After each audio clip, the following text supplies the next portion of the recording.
ఇప్పుడే నేను ధోబీ ఘాట్కి వెళ్ళాను. ఎప్పుడు కూడా నేను ఒక విషయం మీరు గుర్తుపెట్టుకోవాలి. ఈరోజు తెలుగుదేశం పార్టీ నన్ను ముఖ్యమంత్రిగా 30 సంవత్సరాలు అయింది. మన నాయకుడు ఎన్టీ రామారావు గారిని ముఖ్యమంత్రిగా చేశారు. అదే సమయంలో తెలుగు జాతి ఈరోజు ప్రపంచంలోని ఒక అగ్ర జాతిగా ఉందంటే దానికి కారణం తెలుగుదేశం పార్టీ. అలాంటి అగ్రస్థానంలో ఉండే పనులు చేయడానికి కారణం వెనుకబడిన వర్గాలని చెప్పి నేను మీకు తెలియజేస్తున్న బీసీలే కారణం.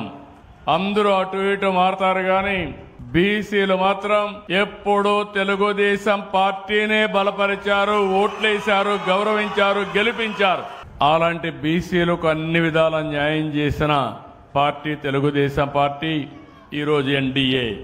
నేను ఆ రోజు వెనుకబడిన వర్గాల కోసం ఆదరణ తీసుకొచ్చాను సమైక్య ఆంధ్రప్రదేశ్లో. అదే సమయంలో మళ్లీ 2014లో ఆదరణ 2 తీసుకొచ్చాను. ఈ రోజు నేను అక్కడికి పోతే ఎంత సంతోషపడ్డానంటే, మొదట నేను ముఖ్యమంత్రిగా ఉన్నప్పుడు ధోబీ ఘాట్లు కట్టాను. ఆ రోజు నేను ధోబీలను చూసేవాడిని. రజకులంతా కూడా చాలా ఇబ్బందులు పడేవాళ్లు.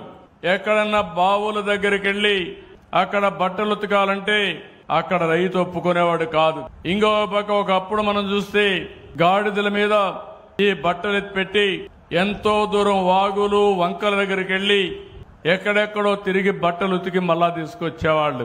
వాళ్ళ కష్టాలు చూసిన తర్వాత వాళ్ళ ఊర్లోనే కట్టాలని ధోబీ ఘాటు కట్టి దానికి పంప్ సెట్ పెట్టి తొట్లు కూడా కట్టి ఆ ఉతికే బండలు కూడా ఏర్పాటు చేశాను. అది పోయినప్పుడు వాళ్ళు చెప్తే మీరున్నప్పుడు 25 సంవత్సరాల కంటే ముందు కట్టారని వాళ్ళు చెప్పినప్పుడు నాకు ఎంత ఆనందం కలిగిందంటే వర్ణనాతీతం అని చెప్పి మరొకసారి మీ అందరికీ విజ్ఞప్తి చేస్తున్నా. అది కూడా ఈ రోజే చూడడం. అక్కడ ఒక రజకులైతే ఒక బండి పెట్టి ఇస్త్రీ చేస్తున్నారు. ఇస్త్రీ చేస్తా ఉంటే ఈ ఇస్త్రీ పెట్టి కూడా మీరే ఇచ్చారు, 2014లో ఇచ్చారని చెప్తే దానికంటే మించిన ఆనందం జీవితంలో ఏముంటుందో మీరే గుర్తుపెట్టుకోమని మిమ్మల్ని కోరుతున్నా. అది 40 సంవత్సరాల ప్రస్థానం.